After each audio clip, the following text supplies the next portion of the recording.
I didn't do the countdown. Okay, pretend there's a countdown. 29, 28, 27. I totally forgot it. Omnibroslive. Here we are. No, OG means, I think it means original gangsta, but it stands now for original, right? Original recipe. We're the original. I should have said original recipe bros. Overwhelmingly gauche. Yeah, we're the original Omnibros are me and this dang old hippie here. What up, Omnibus Collector?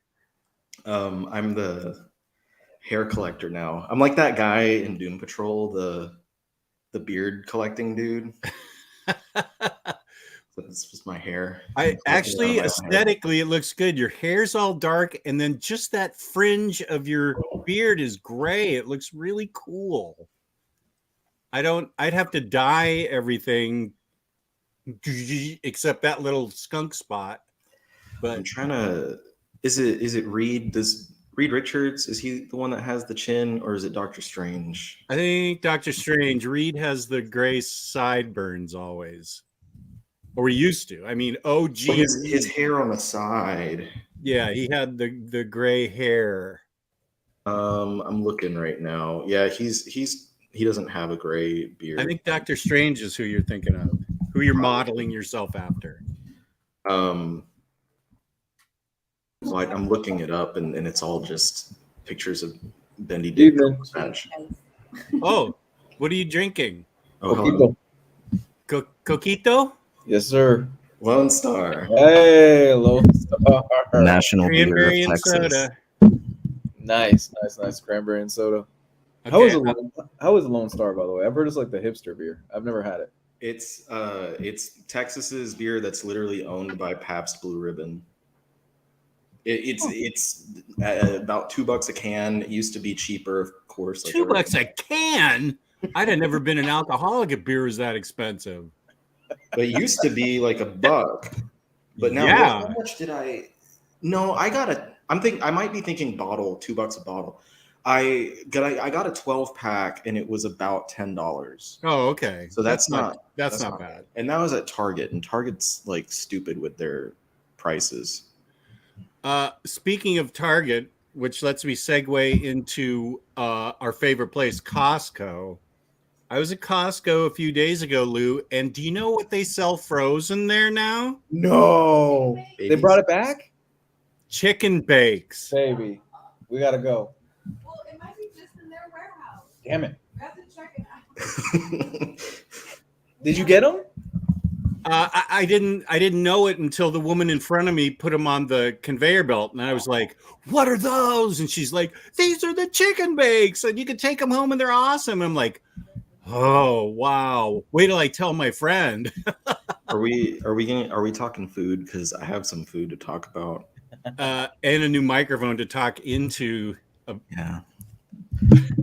Holy shit! We're live. I didn't even realize we were live. Oh yeah, we are live. This is my ASMR microphone where I can tell you about the stuff I got from Burger King this week. Are you looking up chicken bakes right now?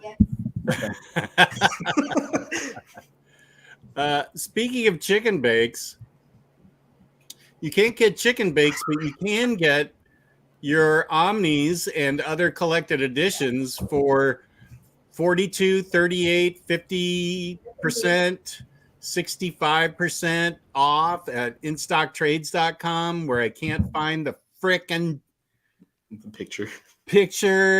Here's one of me. Be careful. Yeah, that's me right now. The wrong one. Oh, Space Ghost. Okay. Instocktrades.com, where you can get your collected editions up to 65% off in some cases.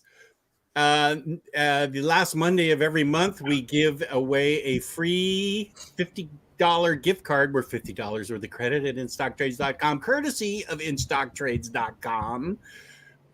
Don't forget 2% extra loyalty discount. Who's your boy that got the metal Omni for 52% off the mismarked price that I'm not going to talk about, but it was mismarked for a little bit, and I got it. Is it back to normal? It is back to normal. I checked.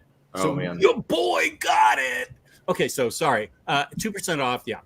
$50 or more in an order, which that order was, gets you free shipping in the United States. I also got Manifest Destiny 8 to go along with the missing Manifest Destiny 7, which could literally be anywhere in the house. Mm-mm. I have no idea, but I'm not buying 7 until I completely comb everything. Oh yeah, InStockTrades.com. Fabulous customer service, fabulous packaging. That's InStockTrades.com. Right. I got that. My wife is. Oh, here it is. My wife is criticizing you because of the lack of mouth art tonight. Oh, well, I usually only do it on Mondays. Oh, I got mine. It's Do elsewhere. you have yours? I Go finally get it. found it. Oh, go get it. Okay. What does your wife want me to play? I'm taking requests. What do you want, baby?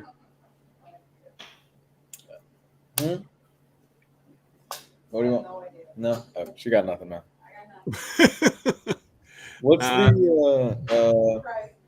the song from the Simpsons? Reverend Lovejoy, Bart tricks the organist to play. I don't know why I'm playing In the Garden of Eden. In the Garden of Eden. You want all Iron 17 Butterfly. minutes of in the Garden of Eden? I've got 2. Wait. No, wait. That's Sunshine of Your Love. That to me is one of the best Simpsons bits ever.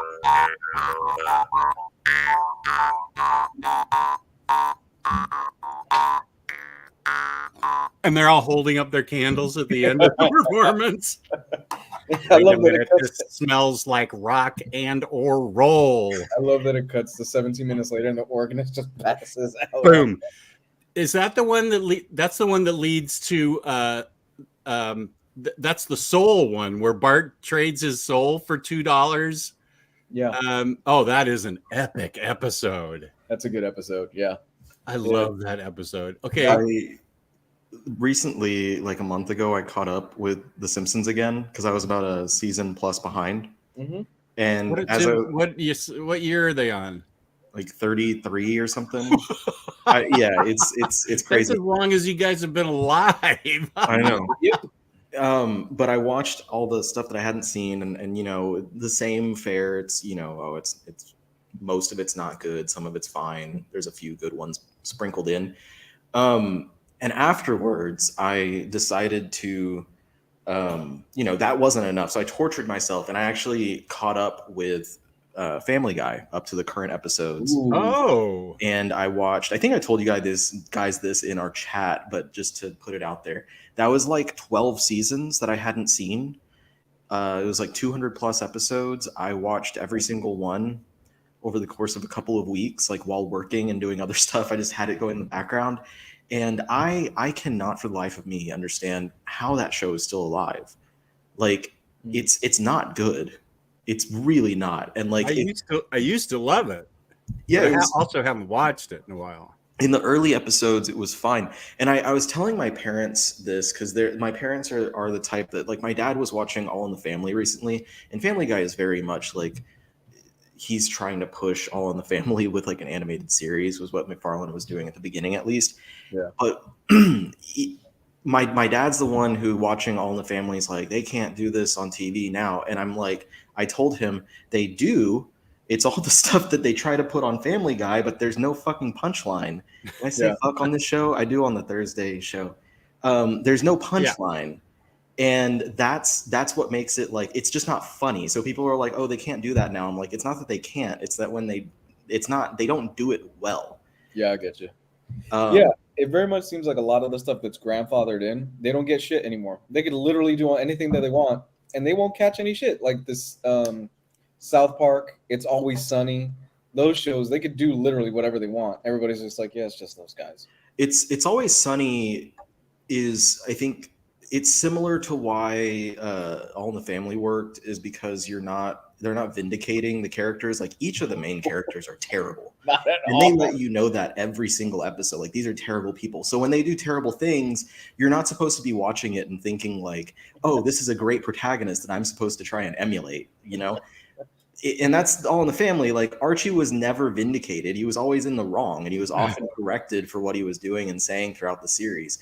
The problem is with like Family Guy is Peter will say something racist. There's no punchline. It's not something that's funny. There's no correction. It's just like, hey, racist statement against Black people or Jewish people or anything else. And they just don't have any sort of joke there. It's just there. And I'm like, you could at least try. Like, Yep. You look at things like It's Always Sunny. You have one of your main characters is illiterate. The other main character is a potential serial killer, which has not been confirmed in 14 seasons, but they keep dropping hints at it. Mac is Mac is kind of like the lovable one of the group, despite everything. he's just an idiot, though. He's just an idiot at the end of the day. And D is just horrible. And Frank is disgusting. This is probably my biggest pop cultural gap, is that I haven't watched this show. But Tyler, when he visited me, he showed me a clip of it where some guy was giving lessons on how to get a woman in bed and climb out the window and climb out the window afterwards. Which guy is that? Was That's Dennis. Dennis. Yeah. That's Dennis? Yeah. He's the potential serial killer. Oh. The Dennis system. Yeah. There's actually, I want to highlight this because James Abel, I think, has a full-time job of making gifts of me, did this one. Al's back in POG form. I'm gonna try and find it and then put a link in the chat on here so that y'all can see it. But I was on eBay earlier and I was looking up skateboard decks to use as decoration because I got a couple and I really love them, so I want to get a couple more. And there was an Alf one. And okay, so I found it. I'm gonna send the link to it.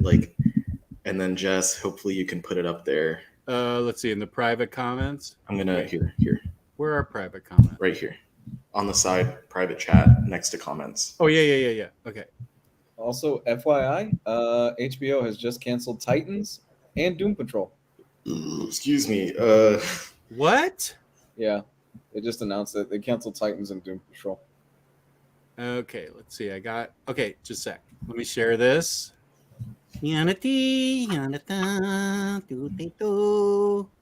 Chrome tab. Alf eats cat. Miami High skateboards.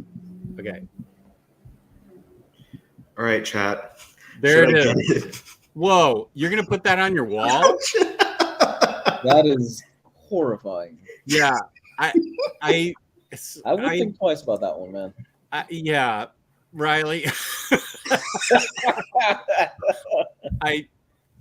I appreciate the thought, but I really think you're gonna regret that. It's $40 though. Oh, well, it's $40. Even if it was $4, I think you'd regret it. But it's Alf, and he's back in skateboard form. Skateboard form. He's eating Garfield. Because I also have a bunch of I don't have any Alf stuff, but I have a bunch of Garfield stuff. And so when I saw that, I was like,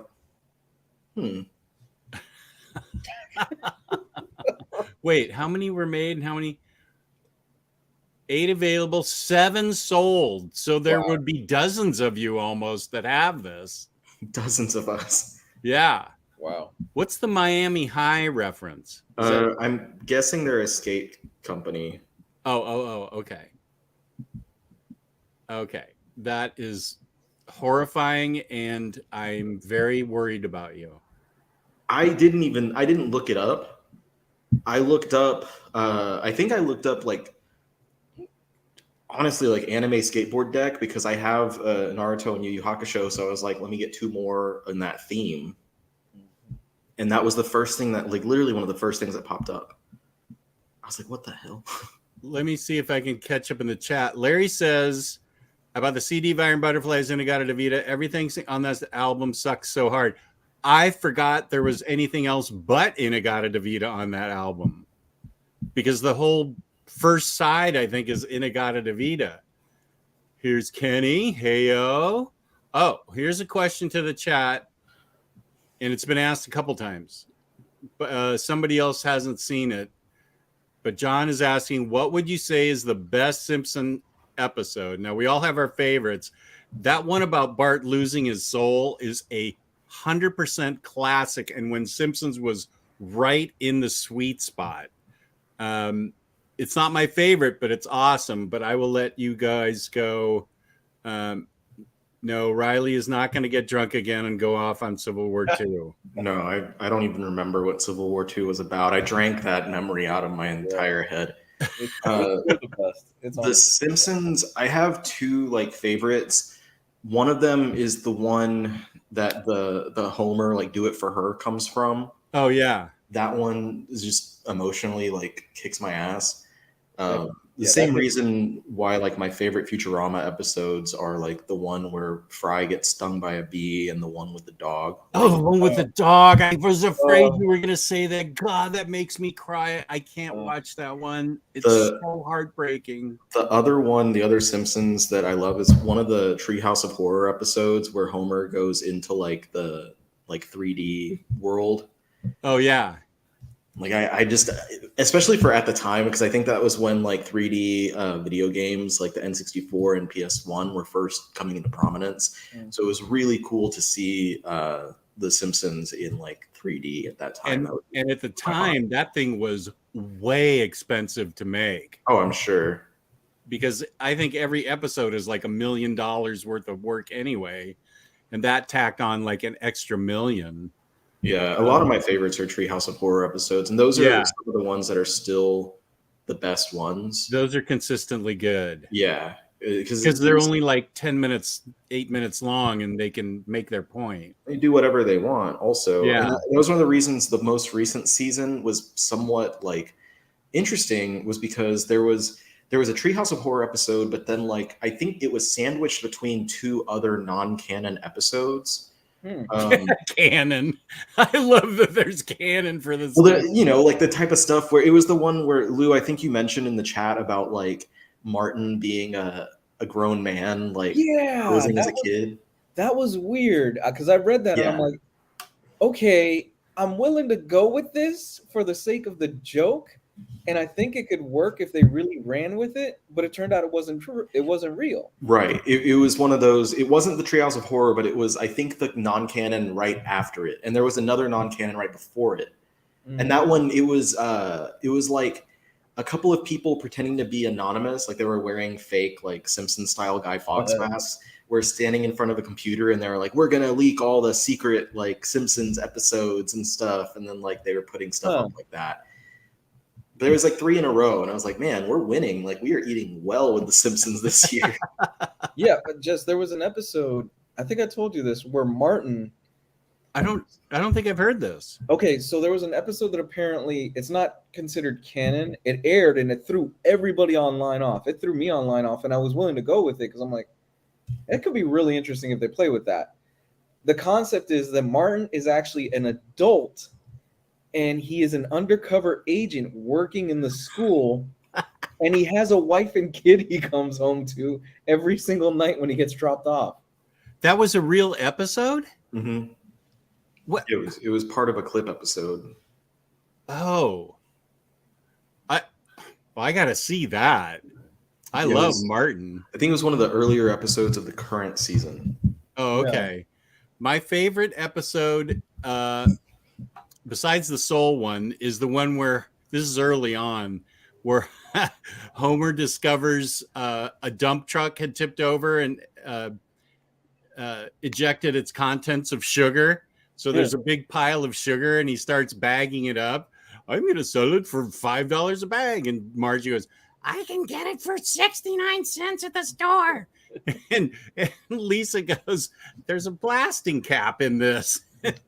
Homer goes, see, it comes with free prizes. And that's the one where it's like, bees make honey to the bee mobile. Because all their bees have gone to where Homer's sugar pile is. It's so great. I love that one. That's the one where Lisa gets a rival in school, and the rival is a little bit smarter than Lisa, and the bullies start picking on the rival. And I think it's called Lisa's Rival, but the best part is Homer's trying to bag up all that sugar. And Englishmen are stealing it for their tea and stuff. I love that episode. But I also love the episode when it was a treehouse of horror and it turned out Ned Flanders was the devil. I love that episode. Oh my God, that's so good. We have a lineup of history's greatest criminals, including Richard Nixon. And he appears and Nixon goes, "But I'm not dead yet." "Quiet, you." "Sorry, master." No, there is a canon because Maude dies early on from a Well, that's true. Yeah. And then she stays dead. And then Miss Krabappel. Miss Krabappel died, and Miss Krabappel also dated Ned. Yeah.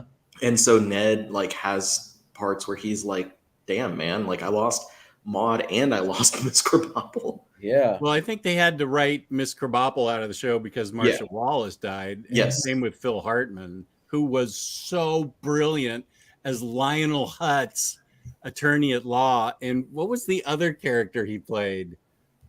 Troy Dial M for Murderousness. You may remember me in such films as Troy McClure. Yeah. McClure. He was so great. I love the Troy McClure stuff. My favorite episode is probably Homer Goes to Space. I love that episode. Watch out, they're ruffled. Watch out, they're ruffled. With So, Buzz Aldrin. Is Buzz Aldrin still alive? He is. He just got married like a week ago. Oh, yeah. 93. I'm not kidding. He's like 90 something and he just got married like a week ago. To someone like a fraction of his age too. I think she's like in her 70s or 60s or something like that. I thought she was much younger. I don't know. I wanted to hear she was like 23 and he was like Mick Jagger. Yeah. How old is Buzz Aldrin's wife? And I think a good question, RE, like regarding the Simpsons, is like, what Simpsonsisms do you use in your regular life? Oh, well, don't. Because like I will say thing all the time. I will call things perfectly cromulent. Just like if someone asks like something that I'm like, they're like, how is the whatever? And like someone recently asked me how the translation, in my opinion, was on a certain manga, and I said I think it's perfectly cromulent. Because I'm like, what am I going to say to that? How's the translation? I always, when my wife and daughter are around, I always say, "There's no such thing as Scotchtoberfest," and they just look at me. "You used me, Skinner. You used me." so his wife is 63 years old. Oh, I thought she was a lot younger. 30 years younger. That's a score. That's a pull. Yeah, she's not bad looking either. Good job, Buzz. Yeah, Buzz living his best life. Oh, wait, way back, because I'm running this, we're always late on the chat. Rodimus Prime has given me, since I'm the leading Hispanic authority in the comic book world, my pronunciation lesson today for Espanol. And it says, "Omni hermanos en vivo y a todo calor. Buen provecho a todos y salud." That was not bad, man. Oh, he's getting good. He's getting real good, man. Well, Rodimus is helping me. He got the silent H. He didn't say hermanos. Oh shit! I know better than that. Hermanos. That's good though, because a lot of people, they'll say hermanos and jalapeno. Oh man, I'm not Peggy Hill. I'm not calling it Espanol. Espanol. Oh man, you missed a deep dive on Monday, Riley. We found out Jess was almost a Taco Bell manager. A Taco Bell manager? I was almost a Taco Bell owner. Yes. Oh. Yeah, that's how I get Taco Bell now. That's how I ended up staying here, because my job, the audience already knows this, so I'll make it quick. In 1987, my job had stopped here in this area, and I got approached to become a managing partner in a partnership that was going to open up Taco Bells in Montgomery County, Maryland, which is just over the border. And my job was going to be to manage the franchises and find real estate for opening new Taco Bells. So I said, okay, instead of going back to California, I'll stay here. I worked in a Taco Bell. The first thing they have you do is work in a Taco Bell for a month. So I did everything in Taco Bell, front, back, bathrooms, cleaning, whatever. I did it all. And yes, I washed my hands after I did the bathroom.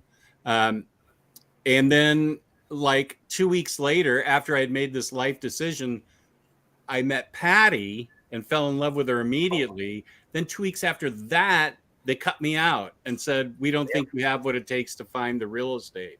Damn. Said, dude, that's the easiest part. I just find a McDonald's, and if there's an empty lot across the street, we build a Taco Bell.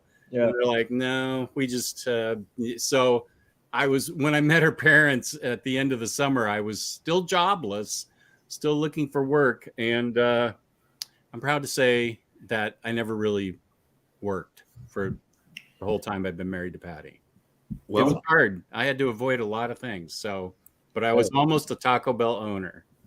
I want a Taco Bell right next to where I am. Yeah, just find a college campus and put a Taco Bell there. It's easy. Like find anywhere where people are up at like 1-2 o'clock hungry and put a Taco Bell there. It's easy money. It really is easy money. I'm going, as soon as I'm off of this, I'm going to Taco Bell. I don't know what I'm going to get, but I'm going to Taco Bell. Well, are you a Gordita Crunch kind of guy? I migrate through the entire menu. Let me tell you, I usually spend, I'm not telling you it's a good thing, but I'm telling you it's a thing. I usually spend about $20 every time I go to Taco Bell. 100%. Just for me. Just for me. No. And sometimes that does include a drink. If it does include a drink, it's going to be a Baja Blast. Right. But sometimes it doesn't. Sometimes if I want that extra food, I get just enough to where that final piece of food, like the final burrito or whatever, is too much, and I eat it anyway.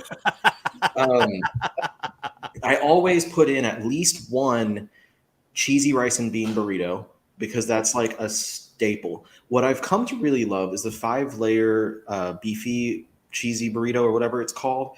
That one's one that's made really well because it's like a layer of cheese on the outside. It's all nice and melty, and then the inside is nice and beefy and stuff. The potatoes are always great. Spicy potato taco, I don't usually get it, but it is great. The potato, like Fiesta potato bowl, is great as well. I had, for the first time in absolutely years, like I don't know how many years, over a decade, I had a Mexican pizza. I was just about to ask about Mexican pizza. That was solid. And then if they have a new item, I will usually get at least one of the new item every time I go. And I think right now they have chicken wings. I mean, I'm a little incredulous about Taco Bell chicken wings, but I was about Taco Bell fries as well. And the Taco Bell fries are freaking fire. So, I'll make up my order of these various items, and then I'll throw in like a crunch wrap or a Gordita Crunch or something like that in there. Yeah. But the best part about Taco Bell, we will. The customization stuff. And if you're like me and you're shy and you don't like to, like, you're socially awkward, you don't want to tell them on the intercom, you get that Taco Bell app, and I have that Taco Bell app, and you can customize anything in there. You can take out like anything that has like beef, you can add in chicken or whatever. You can add in black beans. You can make anything black bean or refried bean. You can add potatoes on anything. So anything can be veg, anything can be vegan, and everything's cooked separately as far as I'm aware. So everything can be veg or vegan. Does DoorDash bring that to you, or do you have to order it separately and go pick it up? DoorDash is a scam. I'm not paying some guy to come and bring food to find out where I live. No, I'm off the grid. Oh man. DoorDash is manna from heaven for me. I will go. I've got a Taco Bell like 5 minutes from me, man. I will go drive to Taco Bell, get that stuff, and those people are always so happy to be there. The guy's like high as shit, and he's like, "Hey, bud, how are you?" I'm like, "I'm good now, man. How are you?" It's true. No, it's totally true. The thing that I was disappointed the most in last time I went to Taco Bell was the Doritos Crunch. Like those shells made out of different Doritos. I wasn't impressed. I was not impressed by that, to be honest with you. Have you put that? Okay, there's only 2 of us now. Uh-oh, what happened? I took him out because he didn't like the Doritos Loco Yoko or whatever it was.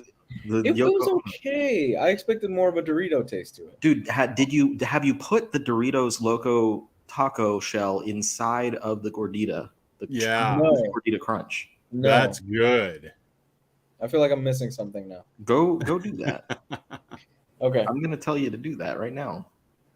Okay, let's see. We talked about the skateboard. Matthew is threatening to send me a bombshell version of Darkhawk. Don't you dare. That's your Everest. How dare you? Natural Bridge. I think Lou's been watching Severance. I definitely want to watch Severance. I heard that was good. It was great. It was amazing. Aku is complaining that we're not talking about comics. That's what the Monday show is for. What are comics? Wednesday shows are always shoot the shit. What are comics? And I'm like not on this show typically, so like it's kind of just a catch up type thing. There are Simpsons comics. There are also Taco Bell corporate branded comics. Like, have you not seen the like? I don't remember if it was Marvel or DC or both, but like they have had branded Taco Bell comics where like the superheroes will interact with the Taco Bell. So we're talking comic adjacent. Everything is comic adjacent. Oh, this is interesting. The caramel apple empanada was, you forgot to put the tilde over the end. Or is it empanada? Empanada. Okay. It wasn't all in Spanish, so I wasn't ready. Was the best dessert, but they took them off the menu here in PR. I don't think we have them here either. Yeah, that doesn't sound familiar to me. I know that we did have it, but we don't now. But I don't usually mess with their desserts that often. You know what? I do because you're too full on your 9 items of $20 worth. Yes, and then I pass out, and then I wake up, and I like feel kind of not great, and then I eat something else, and I feel fine. It's like being hungover and like having hair of the dog. Just eat more Taco Bell after you wake up.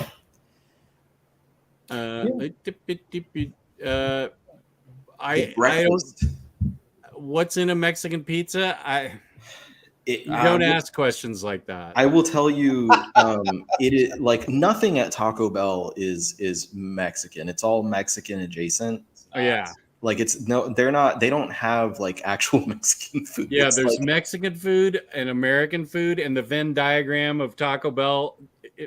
It leans like heavily, Mexican influenced. Yeah, it leans heavily towards American, but the Mexican pizza, as we are going to call it, or as they call it, it's 2 tostadas, and they have like a layer of refried beans and ground beef, and then the second tostada goes on top, and I think on that one is like they have a sauce, like their pizza sauce, which is basically just like a thin salsa. And then cheese and tomatoes and onions and all that jazz. It's super cheesy. It's really good. And like I had said before, I hadn't had one in a while. And being that it's on 2 tostadas, I thought it was gonna be like super crunchy and like messy to eat, just like crunch in and shit goes everywhere. But it gets really soft because of the beans and the meat. So it kind of is pizza-ish, like in that manner. I propose that the next time we meet, which should be next Wednesday, we all have Taco Bell on the air and we're just eating it right into the microphone, and it'll get numbers like Mad Libs and Pop-Tart. Oh, Jesus. At least it's your idea, not mine, because then I can't get blamed for it. But everybody loves Taco Bell, and I love Taco Bell, and I would love to have Taco Bell if we had just a major crunch fest going on, and Lou could try the cheesy gordita with the Dorito Loco in it. That could happen. That could very well happen. Hey, I'm going to pivot here. So Okay. I've got Riley on here because I've asked you this just before. Riley, what is your favorite sub place? And it's a chain, like a favorite sub. For me, I think Jersey Mike's is king. Okay. You get a 14-inch sub that kicks you like a mule in your stomach, and it's amazing. Like sometimes when you have one thing at one place and you like ride that high forever, even though it has never been emulated. That happened for me at Firehouse Subs. Oh yeah. Firehouse Subs had a Hawaiian barbecue pork sandwich one time, and it was like one of the best things I've ever shoved into my mouth. And I'm not even exaggerating. Like, it was shredded pork with like a barbecue, like a sweet barbecue sauce and coleslaw. And it was, I think that was it. Maybe pickles. I don't know. And it was so good. So good. And it was on a King's Hawaiian roll, like bun. Sounds amazing. It was so good. And as far as I'm aware, they've never had it again. And that was like 10 years ago. And I still think about it. Like, when I go past a firehouse, I still look and I'm like, do they have it this time? And they don't. And no sub place since then has ever kind of met the standard. It wasn't a sub even. It wasn't that. So it's kind of cheating because it was just like a round sandwich. But I give it to Firehouse because of that sandwich. Everything else I've gotten from Firehouse is serviceable. The other thing that I like about Firehouse is a lot of them that I've been to will have like a rack of hot sauces, so I can just like try every one that I want. Oh, that's good. And then they have their cherry limeade, which is really tasty. I haven't. There he is. I haven't been to Jersey Mike's yet. Oh, Jess. So it sounds like, and I also haven't had the chicken bake yet. So I need to do both of those things. But I like, as far as I think Firehouse is still the one I like best. But Jersey Mike's sounds like I need to investigate. What's the sandwich you get there the most? The Italian. You get 14-inch Italian. Dude, it's got vinegar. It's got oil in it. It's got lettuce. Oh, my God, Jess. Let's see if Jersey Mike's is on DoorDash. I'm sure it is.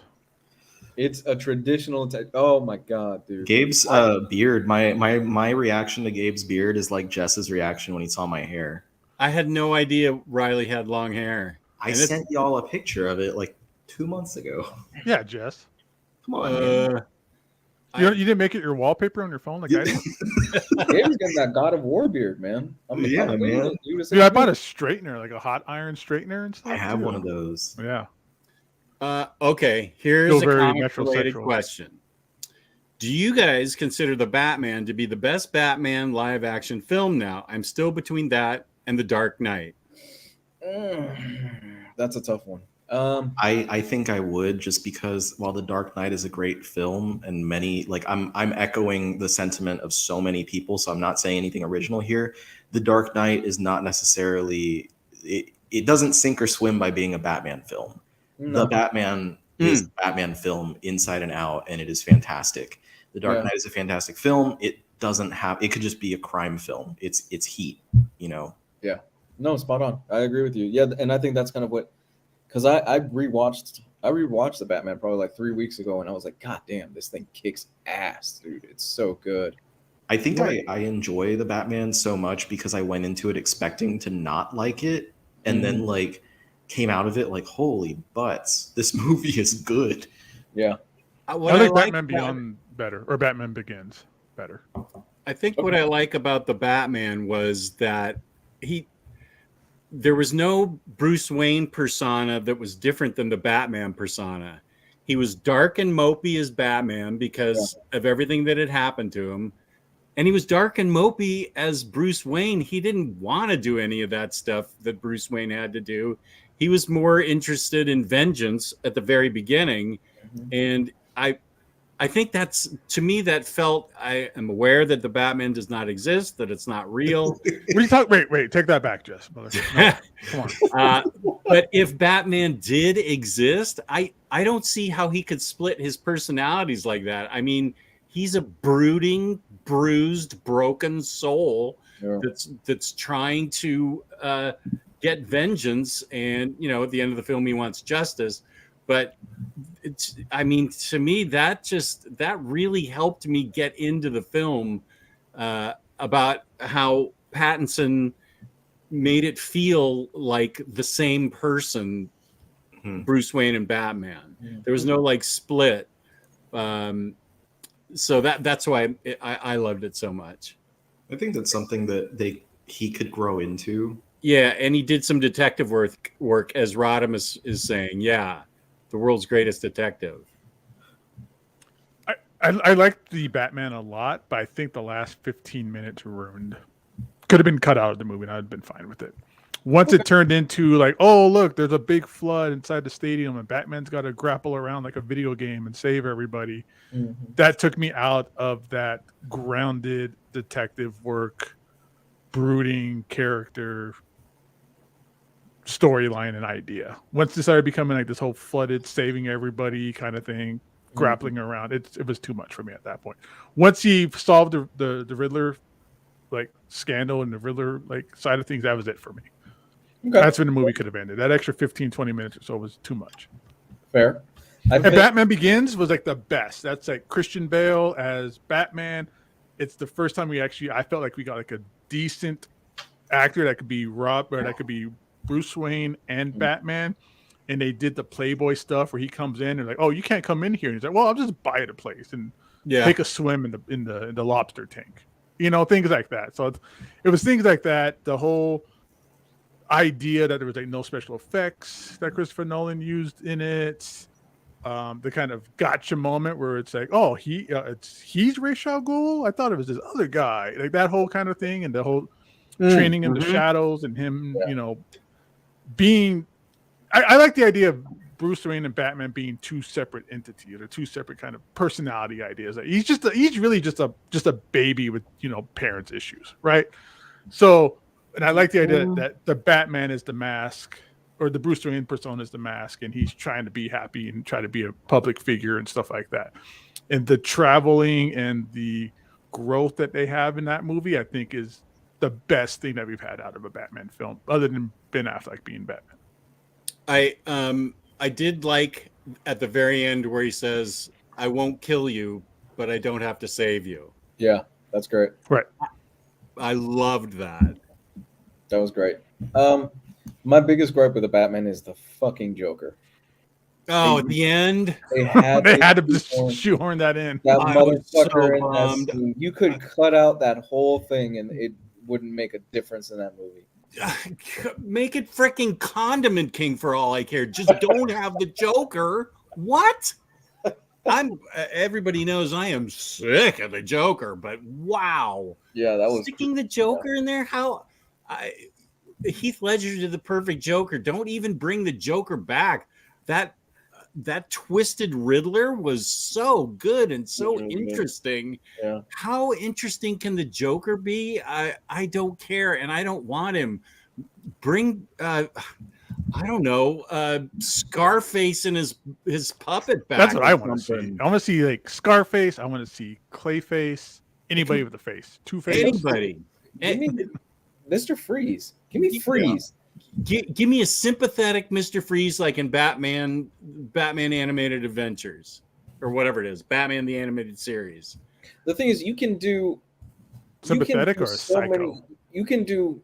We've seen it with the success of the Joker. You can do spin-off films with just the Batman villain, and it can work. You could do a Mr. Freeze story, and it would be a beautiful, sympathetic film and stuff like that.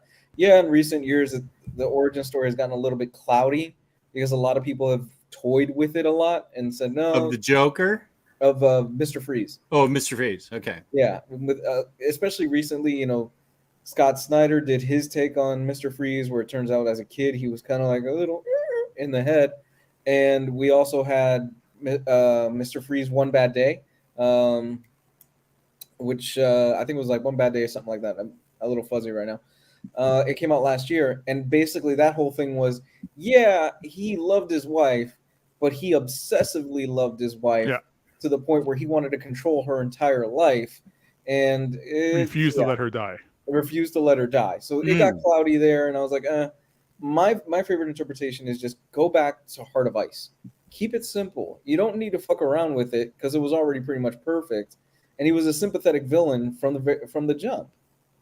What wasn't it Heart of Ice that made him sort of sympathetic? Mm-hmm. That's what I thought. Yeah, it was Heart of Ice that introduced that concept. Yeah, and Terry, the answer is yes. Because I love that cool spine. I like how they put that old school kind of comic book rainbow Batman and stuff. That's Who does the and cover Kathy for those? Kane, whose action figures I just unpacked. Who does the cover for those, Jess? Those collected editions. That's Dick Sprang, the best name I- of comic books ever. This looks like a Sprang cover to me, because they usually hire other people to do the cover. Yeah, that's pulled from a Detective Comics one, and Yeah, because you got that I think Batmobile Dave's with right. the, Yeah, with I bat think face this on is it. Sprang. Yeah. Yeah, I think so. Some of the other ones they were using, like not Chip Kid. Who was it? Well, they used Darwin Cook for the first few. For a while, then after hit, was it? Who's the guy that did the Strange Adventures with Tom King? Who's not Mitch Gerrits? Doc Shaner. Doc Shaner. I think Doc Shaner was doing, because he has that cool classic style. Doc Shaner's so good though. He's such a great artist. We didn't talk about him the other day when we did the best artist. I think he's up there. And I forgot Nicola Scott. She's great. And I'm so excited she's doing Titans with Tom Taylor, because Nicola Scott is awesome. I felt badly that I forgot her. She's great. What is it? The Justice League have broken up again, and now they're doing a new group, right? Titans. I'm in because of. Is that the premise? Yeah, the Justice League have broken up. They're like a band at this point. They'll be back in a few years for a reunion tour with a new drummer. Yeah, because the other one spontaneously combusted. Yeah, the whole gimmick is the Justice League get broken up, and now Titans is going to be the. Oh, so there's going to be some grown-ups with the Titans? It's not Teen Titans. Okay, so it's a whole new grown-up. Grown-up, adult. It's not Teen Titans. It's like a Justice League, but they're calling themselves Titans. Yeah. I'm even way more into this. It's basically the Teen Titans, but they're grown up now, and they're just going to be that. So you've got Nightwing, Starfire, Cyborg, Wally, and yeah. We didn't. I don't remember bringing Nicola Scott up, but okay. Marcel knows what's up. The Titans, they've been calling themselves Titans for a while, and that's kind of been the thing is like since the original members of the Teen Titans are adults, have been adults for a while, they can't really call themselves teens. So they went, those are OG members, the like Nightwing, Cyborg, Starfire, Raven, Wally West went off and made the Titans. This was a while ago, and then you have the Teen Titans as all the younger characters and stuff. Okay. Well, I'm way into it. I'll collect it next year when it comes out in 6 issues, standard form, hardcover, only to be announced in a deluxe the following year. And a trade paperback, and and I'll be bashing my head against the wall. Here's a question for Riley. Have you ever been to Heroes and Fantasies comic book? Oh, you don't look at the chat. I'm sorry. Yeah, I don't look. No, I have not. I haven't. I don't think I've been to any shops in San Antonio. I've been to multiple in Dallas, Austin, Houston, but that's because I've lived in all 3 of those cities.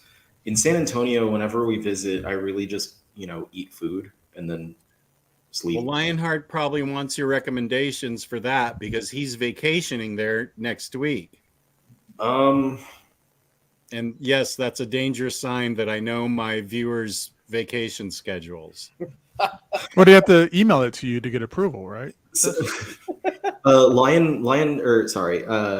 Antonio Lionheart. food is it changes a lot. Like every time I go, there's new things, and I feel like if I don't you don't live there, most of what you're gonna find is like people on TikTok or Instagram talking about what new foods they have over there. The spot that like people go to is the Riverwalk, and there's like decent Tex-Mex and stuff on there. Like the Riverwalk is really a touristy spot, is what it is. But I mean, if you're a tourist there, you gotta go. So you gotta go down there. But like, I just look up like whatever you're interested in. Like look up online to see what you see out there. Because it's always something new. It's always some new like vendor, food truck, small restaurant that popped up. that people are going crazy about, and that's where you're going to find what you want. I also don't know exactly what type of food you like, but I know like there's this one dude. God, I can't remember his name, but he lives in San Antonio. He's on TikTok and he does food reviews. And he went out to like some hot dog joint. He's gone to places that make like crazy burritos. I don't remember what his I think it's bootleg food review on TikTok. If you look up bootleg food review, his name is Jason, Jaysin, and he's this Hispanic dude with a big ass like dreadlock bun on his head, and he does food reviews in San Antonio. So he, depending on what you're interested in, he might have gone to some places you'd be interested in. So who here likes Mexican food? I do, of course. Okay. What? Mexican food. Do we like it? Yeah. Oh, I could eat it every day of the week. Okay. So let me ask you guys this. This is a question I like to ask when we talk about Mexican food. What's the one dish that you judge and base the quality of a place on? That's a good question. I'm going to go super basic, and it's honestly just a basic taco. Because a lot of restaurants nowadays want to get fucking cute with tacos and add cucumbers and all this other bullshit on top of it that you really don't need. When all you need for a good taco is just a good seasoned meat, maybe a little cilantro, a little bit of sauce, and that's pretty much it. Look at James Abel. Boom. TikTok gives you a bootleg food review. Good job. I'm glad I remembered the name so we can get that shit on there. I think taco is a really good litmus test. Not only like the taco itself, but what different options as far as the meat goes. Like if we have fajita steak, chicken, chicharron, all these different, like if they don't have the options, then we're already going to have a problem. And like, all we got is just ground beef and if all you have is ground beef, then I don't trust the rest of your menu. But like beyond that, I would say fajitas. But that's you're going in the same direction as the tacos. That's like adjacent because you're making fajita tacos when you get a plate of fajitas. I'm going to say that I want to smell the corn tortillas being made in-house, or at least that I'm not going to get the crispy pre-made shell that they're getting from Cisco or something. From Cisco. We get tortillas and our towels from the same place. I want first of all, that was my favorite smell growing up, was corn tortillas being made in California. And when I step into a place, I would love them to at least be making the effort to have fresh corn tortillas for my tacos. And I researched where the best tacos were around here when Tyler Blunt visited me. And it was not wasted on him. I mean, the tacos I got were the best ones. It was like a residential neighborhood in College Park where University of Maryland is. And in the middle of this, it must have been a converted house, was this taco joint. And they were the best tacos I have had on the East Coast ever, including when I worked at Taco Bell. So judge me by that. I base a place on their carne asada fries. Oh. Because carne asada fries. Fries? So it's like nachos, but French fries instead of chips. I don't even know that I've ever had that. Oh my God. So I base it off of that because there's so many different ways they can screw it up. They can screw up the meat or the seasoning. I've been to places that has awesome food, but they, for some reason, like the fries they use are like, Cisco fries, like Jess said. It's just your generic frozen fries that they bring in and stuff like that, right? So I base it off of their attention and commitment to making the fries and putting on the right meat and the cheese and salsa and guacamole and sour cream or whatever it is. Carne asada fries to me is that litmus test of if you can do that, then I'm going to enjoy the rest of your food and probably come back. If your carne asada fries suck, I'm not going to be back around. I had no idea that I had mentioned it before. Marcelo, who lives in Mexico, every time I walk past a tortilla, I think of Jess, who loves that smell. That's amazing. I didn't know that. I'm glad I'm in your your life like that. Let me hold on. Let me ask my wife. She's here, baby. What do you think? What was it? How did you phrase it again, Gabe? What food item do you base a Mexican food place? You judge the Mexican food place, the one food. What's the one food you judge a Mexican food place by? If it's good or bad? They make this thing that's called. Well, come. I don't think they can hear you. Come here.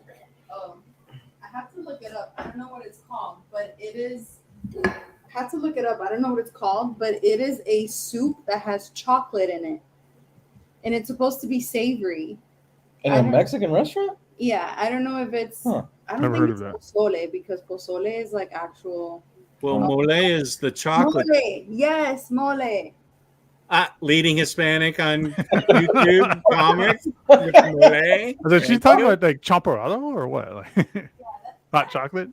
And it's supposed to be savory. Chicken mole is awesome because it's got the Mexican chocolate in it. It doesn't taste like a chocolate bar. It tastes really savory. It's supposed to be just a chocolate.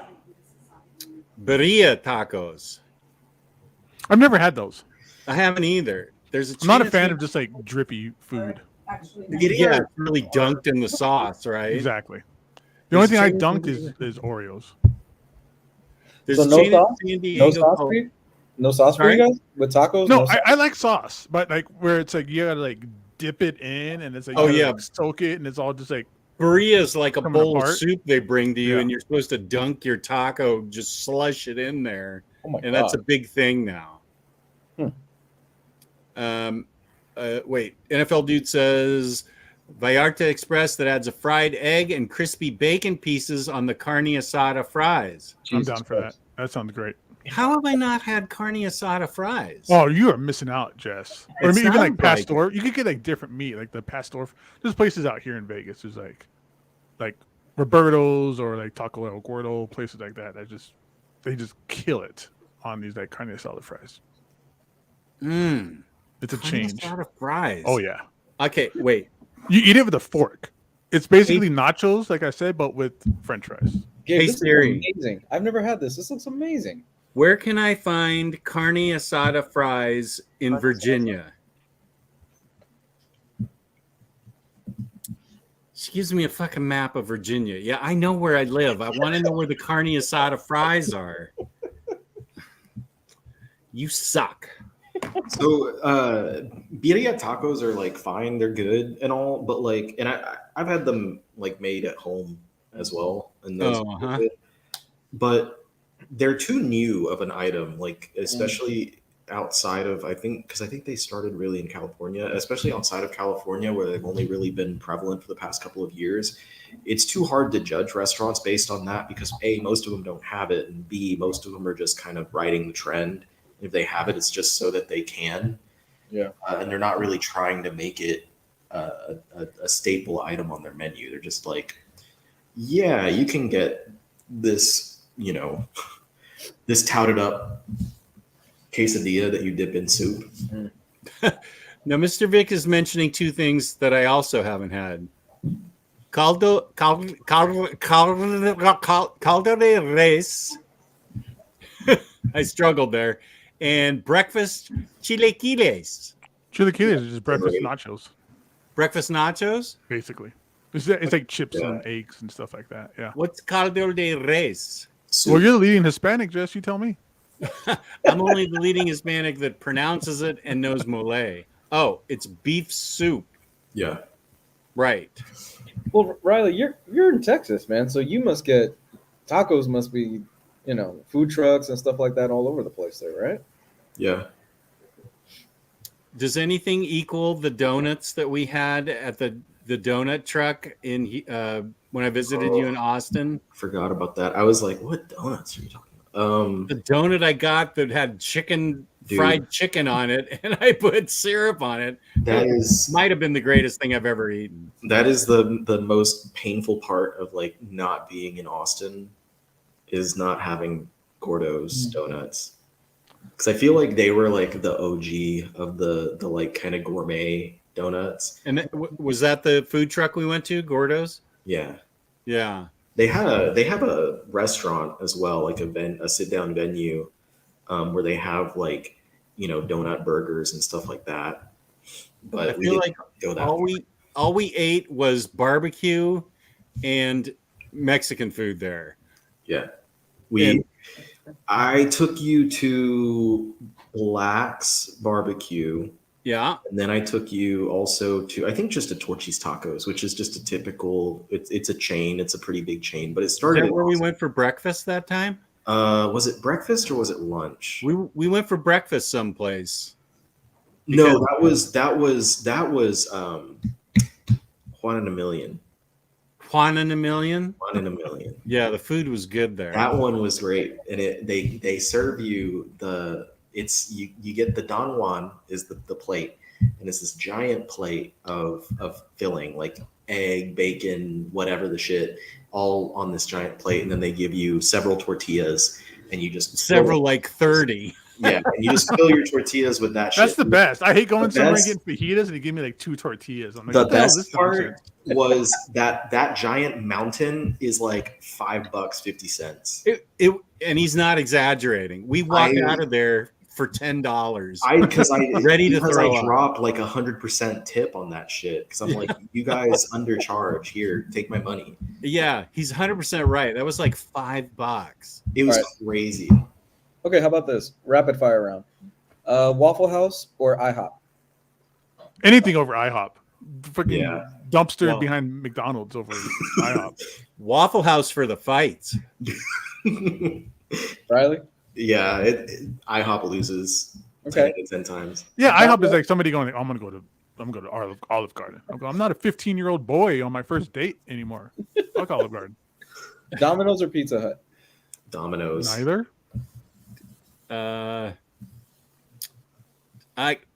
It has been 30 years since I've had Pizza Hut, so I'd have to say Domino's. I don't even think of Pizza Hut. Pizza Hut's greasy. You're like Don Draper. You're like, I don't even think of you. Burger King or McDonald's? Oh, McDonald's. McDonald's, Burger King for me. I will also say I haven't been in 30 years to a Burger King. Damn. I went to Burger King for the first time in I don't know how many years, like at least 10 years, yesterday. And because they had a couple What'd of you get? new menu items. Oh. The What? Mexican, it was a Mexican chicken sandwich, which was the least Mexican thing I've ever eaten that's been given the title of Mexican. Did you have to dip it in a big bowl of soup? No, it was like, their normal like chicken sandwich, like long piece of bread with their normal chicken breast fillet on there. And then it had like I want to assume that they were crispy jalapenos, but it looked more like crispy pickles and then like a cheese sauce on it.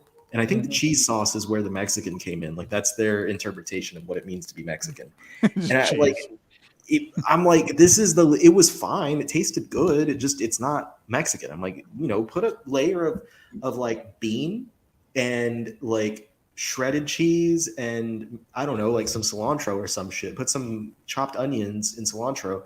Make it a cheap fast food torta, and I'll be down with that. And then they had the BK stacker, and you can get it a double, a triple, or a quad stack. I did not do the quad stack because I'm fat, but I'm not that fat. And I just did the double because I was like, I'm already eating this chicken sandwich. I'm doing the double on and the burgers are my point of contrition with BK because they taste like armpit smells. Let's do Matthew Mangy's. Wendy's or Checkers? I'm a Checkers. A lot of the people are saying piping up for Wendy's. I'm a Checkers. I've never been to a Checkers. The only Checkers in town is in like a really sketchy area, and I wasn't going to stop my car there. I have been to Checkers. There was a Checkers in town for a while. I think it's now a Starbucks. But Checkers was good. I do love the Frosty at Wendy's. And I like everything at Wendy's, but Checkers was awesome. I love Checkers. So I got an idea. This is something I used to do, and this is really fat kid style. I used to go to different fast food joints and make my own perfect like meal. There you go. You mean combining things? Yeah, so I would go to like In-N-Out and get a burger, and then I would go to Del Taco and get the fries, and then go to Wendy's and get the Frosty because that's like the best of the best. That actually sounds really smart. That's Yeah. a good choice. Yeah, that's a really good choice. Not as fat as what I took a double burger from Whataburger, and I put the Chick-fil-A chicken from the sandwich in between the two patties of the burger, and then I ate that. That's like the McDonald's McGangbang, right? We put in like, Yeah, the hot and except- spicy and the McDouble. Except getting the actual like good quality meats from other places. What about Churches or Popeyes? Churches. Oh, kicks- no fast food chicken for me, man. Ain't happening. I don't- Churches kicks the shit out of Popeyes. I don't do it enough. I've never been to a Church's. I don't think we have Checkers out here. I haven't checked, but I don't think we have Rallies or Checkers out here. So I got Wendy's by default. But if y'all haven't tried their breakfast, The Wendy's breakfast? yeah, breakfast Baconator. Good. Oh yeah, we were supposed to. That was a is so- challenge that we were supposed to do like 5 years ago. We were That all shit's supposed to so eat Baconator. good. That shit's so good, but I mean, it'll fuck your day up from the morning onward. But that's how good it is. It's worth like I had a day one day where it was like 9 a.m. I was starving and I saw a Wendy's across the street and I was like, damn, I got shit to do today. I'm gonna get me a breakfast Baconator. I ate that shit. I downed it, and they give you potato wedges too. Like that's their breakfast side, potato wedges. I ate the whole damn Baconator. I ate the potato wedges. I drank my whatever the shit drink I got. I passed out for like 3 hours. That was my day. The rest of the day, I'm It sounds like they'll make you good. pass out with all that. Yeah. Excellent. That was like when I got the what's that thing from KFC, the double down that they Oh, gave? yeah. Awesome when that was out. Dude, I passed out. That one kicked my ass. I used to ate get that when I was out. the unbreaded one and I would get like 2 of them. Five Guys originated here in Alexandria, so I've been eating Five Guys for years. Five Guys is the shit, but they are so expensive. The thing with They Five are- Guys is like you they think- hide your burger at the bottom of the bag and you get like 10 feet of French French fries fries. to eat through to get Yeah, they take a small cup and then they load like 40 gallons of fries in. And you're like, this is great as you're eating your fries on the way home. And then you're like, I'm too full for my burger. But they've got really good milkshakes now. I worked at a GameStop and that was right next to Five Guys. And the people from the Five Guys, like we'd give them free stuff, like the random swag that we'd get. Mhm. And then they would give us bags and bags of free French fries. I worked at a restaurant that was next to a Krispy Kreme once when I was younger, and the Krispy Kreme didn't have like an ice maker, or their ice maker didn't work, so we would just give them like trash cans of ice, and they would just give us tons of like donuts, just dozens and dozens of donuts at a time. That's amazing. This is the best comment of the night. This is like hearing drug stories from our misspent youths, only sadder.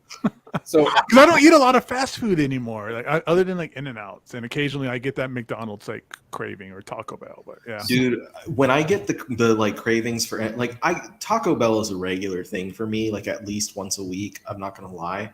But like when I get the cravings for other fast food joints, I make bad decisions. And it's not just the amount, like it's not just that I'm ordering these things in excess when I go there, but like the last time I went to McDonald's, I said to myself, gee, I don't remember the last time I had a fish fillet. Ew. That's like going to like Crazy. Long John Silver's. Yeah. Oh my, I have never been to a Long John. The Long John Silver's out here, they're all connected to like A&W root beer places. Oh, yeah, Yeah, they I'll all get some own fast each food other. fish and some root beer and ice cream. That's not going to make me have diarrhea at all. This is So- totally safe.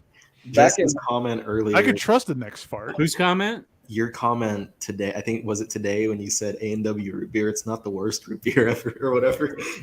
And Omar said that's a graded blurb, or Yeah, that needs to be on a shirt. So- A&W is not the worst. So back in high school, kind of piggybacking off the donut story, back in high school, my senior year, I had to attend high school, but it was just I had to attend it just because I needed to, because I had done so many classes throughout my freshman and junior year that I didn't really have anything to do my senior year. So I would just go to concerts late at night with a bunch of friends and stuff like that. We would come out of the shows fucked up, high from the smoke in the room and stuff like that. But we had a friend who worked at this shady ass donut place. He got paid under the table, and we showed up to the donut place around 3 or 4 in the morning, and he's like, "Yo, you want the leftover donuts?" And we're like, "Fuck yeah!" So he would hand us like these trays of fucking donuts that were left over because they were gonna toss them out anyway because they were old. And we would show up to class the next day, and I swear to God, I don't know how I didn't get called for DCF because this was almost a weekly thing for me, where I smelled like cigarettes. I looked horrible because we went straight from the concert right to class, basically, because we were up all night. And I had a bag of donuts with me. Like this with you? dragging like a bag of donuts into the one class that the school forced me to take because they're like, no, you have to attend a class here. Like, so we can get paid for your attendance. Basically, you have to be here. So you took a bag of donuts into class? I'm dragging this big, dude. I'm talking about like a garbage bag of donuts, and I am dragging it into class. And this teacher is looking at me like, the fuck is going on with you? Only in Florida, everybody. Oh my dude. Within the first week of my senior year, I didn't do shit in that class. And my teacher comes up to me there. He goes, "What are you doing?" And I go, "Look, I'm gonna be honest with you. I'm forced to be here. The only reason I'm here is because they're making me, and I have enough credits to graduate." So he looked at me and he goes, "You're not going to do anything this whole year." I said, "Nope." And I put my head down, and that was the end of our conversation. I graduated with, I forgot. My GPA was amazing. I was a straight A student most of the way through high school. Wow. Hey, Jess, when you were out here, did I take you to that Capriotti's sandwich that was place? The first place we went for the turkey, the Thanksgiving sandwich. Yeah, you guys were talking about sandwiches when I first came in. I was like, that's the place. That's the best place. The best sandwich. Yeah, we did the Thanksgiving sandwich. It was awesome. What? Only 16 likes? People don't like us talking about fast food? Give us more likes. Come on. I like talking about fast food. Yeah, let's talk about White Castle. Dude, I've not ever been to an actual White Castle brick and mortar place, and I'm so upset. I'm bummed. I was in Chicago, and like we were driving next to one, but like my friend who I was staying with, or not staying with, but I was visiting, is vegetarian, and I was like, they don't have anything there for you, do they? So I never went. Just bread and onions. Yeah, I might be back. I haven't gotten my tickets yet, but I got past, like I got my influencer or whatever pass for C2E2. Nice. And that's at the end of March, so I might be there for that. I have a ton of friends that are going to be there, so if I don't go, I might disappoint everyone. But I'm like wanting to make sure I find the best deal on my flight and hotel, because the last time when I booked it out of like rage, and I just like bought the first flight that rage. You gotta open it up on like 3 different browsers, because each browser will give you a different price too. See, and these are things, or just go incognito mode. These are things that I'm not aware of, and that's the thing that, like, because I was upset because the day that I booked my previous trip to Chicago was the day that Anime NYC sent out their approval, like their thing saying like, "Hey, you're a creator, you're approved." And it was literally a month before. And I was like, dude, you can't tell me 30 days before the convention that is in New York City, because shit's expensive as balls. So I got pissed and I just didn't go. At least like with C2E2, they gave like almost 3 months of a notice. Well, it's New York. How are you going to find a spot last minute and you're not going to, pay out the ass for it? And because I already did that this past summer for San Diego Comic-Con, because they, Deb Aoki from the Manga Splaining, she was the one that invited me, and she didn't reach out until about a month ahead. And she's like, "I am so sorry. Like next year, I'll reach out sooner." And I was like, "That's fine." Like I found the place. It was not great, but I found it. I want to use influencer to get into Baltimore or AwesomeCon. Just apply. Like, yeah, I mean, us on OmniBros more than likely should be able to get approved, I would think, for most conventions. Yeah. the worst they can do is say no. Like the C2E2 though, I don't know if maybe they like had a bunch of people apply in the past because they were telling you like you need to have a minimum of like it was either 200 or 250,000 like subscribers or followers across all platforms. And I added mine together and I was like barely under the amount, and they're like, apply even if you don't have it because we might approve you anyway. And they did, so it was fine. But like I've never seen that on any other convention application. And I've seen people who have like very, very, very small platforms, like smaller than this channel, smaller, than all that, get approved for these things. So I was like, that's weird. It's a rather large number. Yeah, it used to be like if you needed like a press pass, if you had like a website and you had content for at least like 2 years worth, they would have been good. San Diego Comic-Con at least.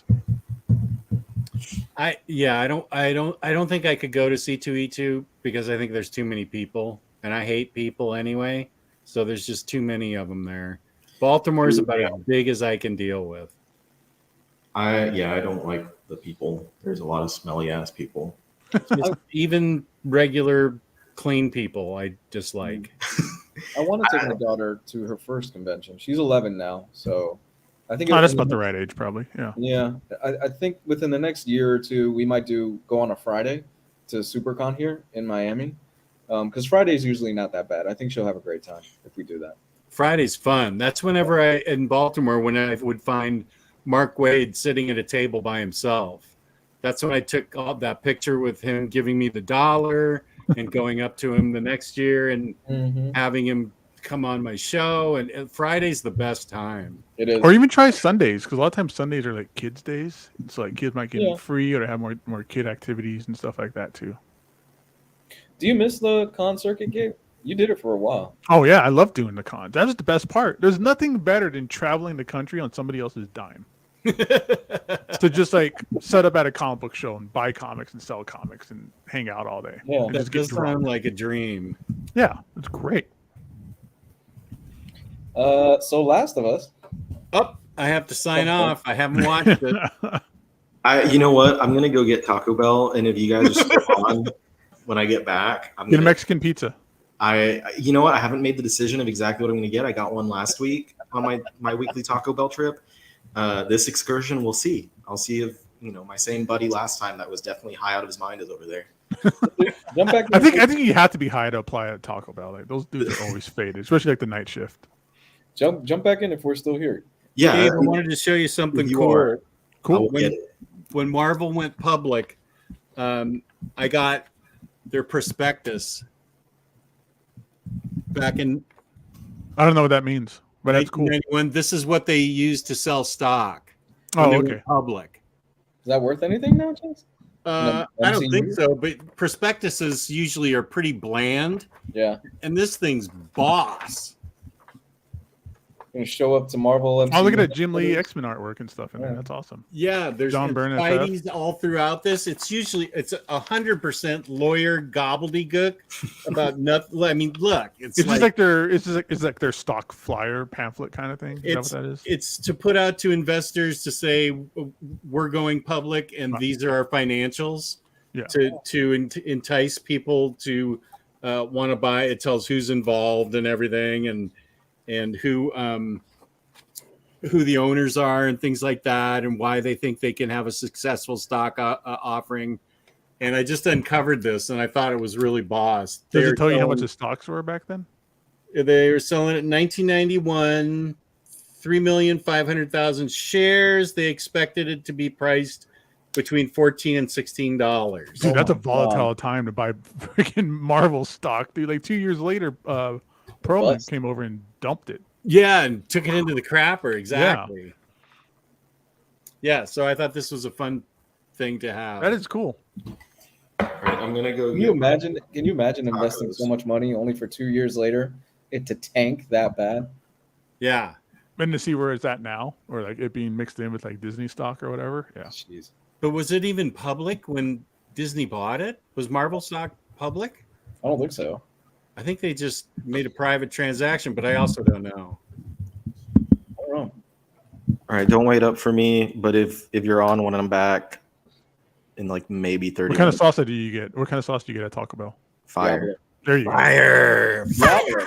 What's wrong with Diablo? The Diablo's flavor is a little lesser than there's nothing heat. Like the fire has zero heat either, but like it's the flavor of the fire is better than Diablo for me. So Del Taco has a their hot sauce back in the day was called Del Scorcho. And my friend worked at the arcade at the mall when we were in high school, and their district manager or whatever had was a burn victim or whatever. So they nicknamed him Del Scorcho. Oh, geez. Wow. Hey, if you want to know how bad it was in college, the most beautiful girl in college, she was in a wheelchair and everybody called her Hot Wheels. That's funny. That got around to her, by the way, and she embraced it. Oh yeah. She embraced it. Good. All right, I think that's I'll great. either be back or I will not. But Enjoy that Taco Bell. thank you for having me back on the Wednesday circuit. Nice to have you. Yeah, dang hippie. You look like Bill Gaines. You Back know, in Mad Magazine. I gotta embrace. But not coming off of meth while on the Well, Senate board, testifying in front of Congress. right? Yeah. Wait, I I have was- a picture of Bill Gaines. I was told months ago, I think by Next Imaginaut, I was told I looked like Jerry Garcia. That's a good one. Here. Yeah, if you had that long beard again and that hair, yeah, it's definitely kind of a Bill Gaines thing. Yeah. Oh Lord, There it is. don't. That's so funny because when he Cut was it running off. like Cut it EC, off. he was so clean cut and Oh, yeah. super buttoned up and everything. But he was on amphetamines the whole time. Yeah. Oh, And because that then- was the 50s, and that was your weight loss drug. You know, they probably got Exactly. it from a doctor. He was crashing from his amphetamine high when he testified before Congress, and that's why he looked like a lunatic. He was all sweating and he looked like Firehouse Subs. But they got sweaty meat. Was that one of the guys from the National Lampoon? He's the guy that started Mad Magazine. Yeah, he was at EC when EC was really gory and stuff, and then he started Mad Magazine. Did y'all see that movie about Mad and about them? No, Like a few years ago. there was a movie about Mad. It was about National Lampoon and like the formation of the magazine of National Lampoon, and then it had like a bunch of the guys that went off into other stuff. And Did maybe it? he wasn't part of it. If he wasn't part of that, No, Bill Gaines was 100% mad. So I recently read this, The 10 Oh, Cent that's a Plague. great book. Yeah. So this is all that information that me and Jess were just talking about is in here about That's cool. that era, that pre-code horror, pre-code crime kind of stuff like that. There's an audio version on audio book as well that you can listen to. But yeah, it's great information about how he just inherited EC because his dad died in like a boating accident, and he was like, I don't know what to do, and then he's stuck doing all this stuff. And at the height of that witch hunt that was going on, basically for comic books at the time, and just the crazy stuff that's going on, how schools would hold like bonfires in the back of the schools, and kids would bring all their comics and stuff like that. It was a wild time back then. Just Action Comics #1 into the Probably. bonfire. Yeah. Yeah. Damn, I'm adding that to my Amazon pull list. Oh, it's such an interesting and easy read, and it's Mhm. fascinating. Okay. Yeah. I'll add Yeah, or that. just listen, or get the audio version of it too. That's always fun. We don't just listen to that, but yeah, it's a wonderful piece of comic book history. I think it's one of the weirdest, darkest times because the industry almost crashed back Yeah. then. That was the formation of like the comic books code and like all these. You know, there used to be like 500 publishers, and it went down to like 6. You know, it was really crazy at the time. So, but last thing before I go, it's not about Mad. It was about National Lampoon, but I I love think National Lampoon, so I I'll still think- watch that. that Mad is mentioned maybe in there because they were doing similar stuff like the National Lampoon magazine. It's called A Futile and Stupid Gesture. It came out in 2018, and it stars Will Forte as Doug Kenny. Oh yeah, As well as a lot of other people who were involved early. So Will Forte is Doug Kenny. Martin Mull is like an older Doug Kenny narrating it. Domhnall Gleeson as Henry Beard. just a lot of familiar like names and stuff, and familiar people like Seth Green's in there, Max Greenfield, Ed Helms, Joe Lotruglio. Like, it got a lot of people who are kind of in that circle of comedy actors that I feel like the circle comes off of like Wet Hot American Summer, and there's a lot of people that connect back to that. It's on Netflix still. I watched it a few months ago, and it's pretty enjoyable. It's really like funny to watch, and it's basically like running through Doug Kenny's life, through his death, but then it has like a fictional older version of him, like if he hadn't died, is narrating it. Yeah. But it's good, and Will Forte is great. He's funny. I recommend it if you enjoy National Lampoon, the Harvard Lampoon at all. Check it out. A Futile and Stupid Gesture, Which is from Animal House. Yeah. My favorite movie. And they have a scene with that. Okay, before I stick around too much longer, I'm out. If I see you guys again in about 30 minutes, I will. If I don't, then I don't. But I'll send you guys a picture of my meal anyway. Hell yeah. Peace out. Thanks again. Thanks, buddy. Later, brother. Later. And if you're going to talk about Last of Us, I also have to sign out, but don't forget to do the second IST promo. Okay. You ready? You can find me at OmniDogs Vault on YouTube and OmniDogs_Vault on Instagram. Peace and love. Bye, Jess. Bye, Bye, guys. guys. Yes, I want to leave. So, Last of Us, huh? Speaking of Last of Us. All right, so real quick, we talked about this pretty briefly last Saturday on the Patreon show. Last of Us premiered 2 weeks ago. We've gotten 2 episodes since then.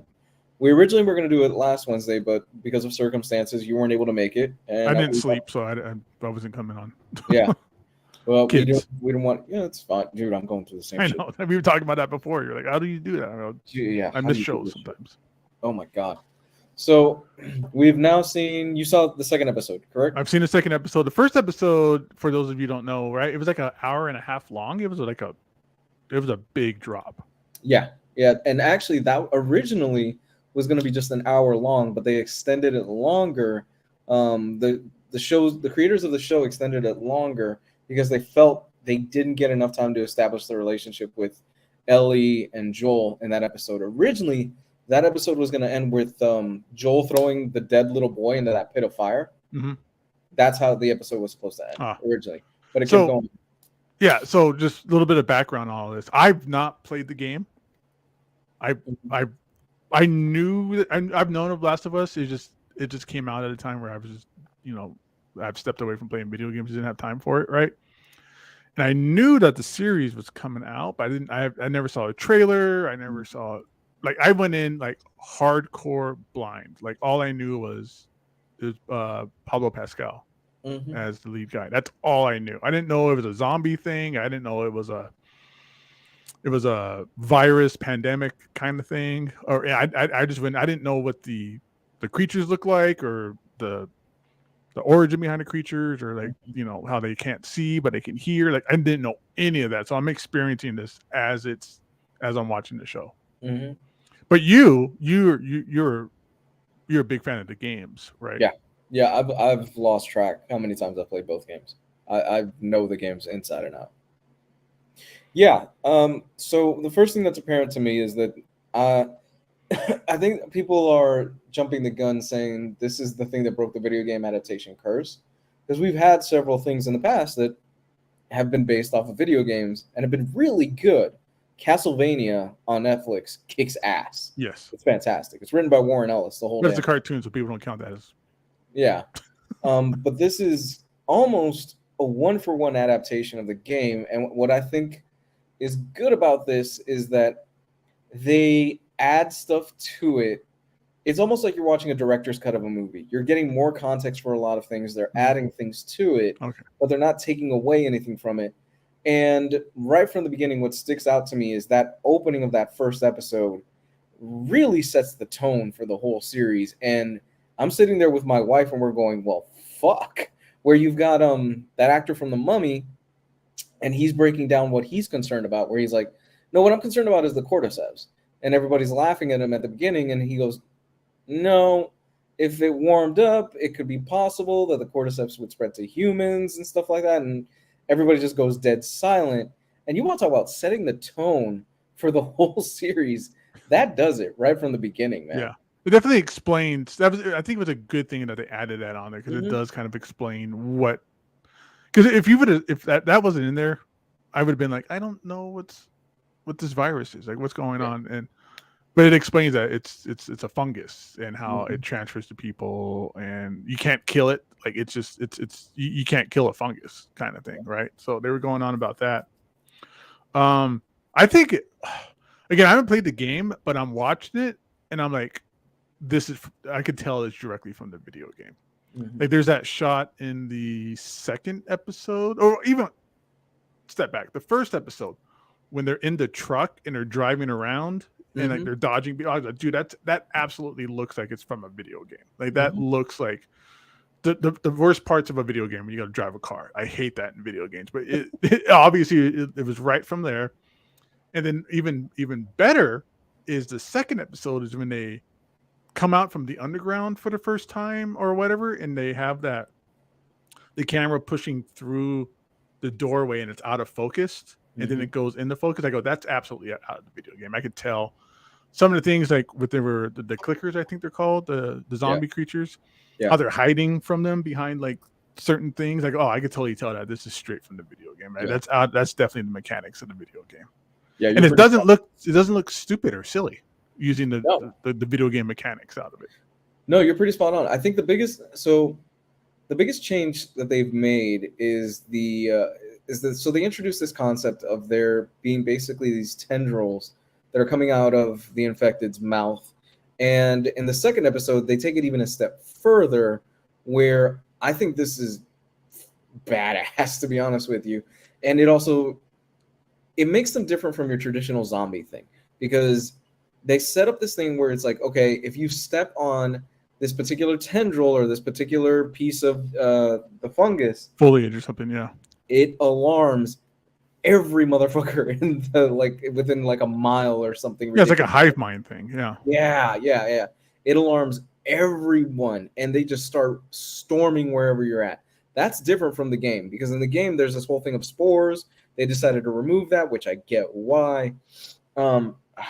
Just jumping back, because we're all over the place, jumping back to the first episode, how did you feel about Joel's daughter's death? Because that's the first true gut punch for a lot of people in the video game. And even watching the TV show, my wife and I, when we watch it, we're like, well, fuck. And I knew it was coming. I was braced for it, and it still hit me like a fuck ton of bricks because I have two daughters. So it hits really hard.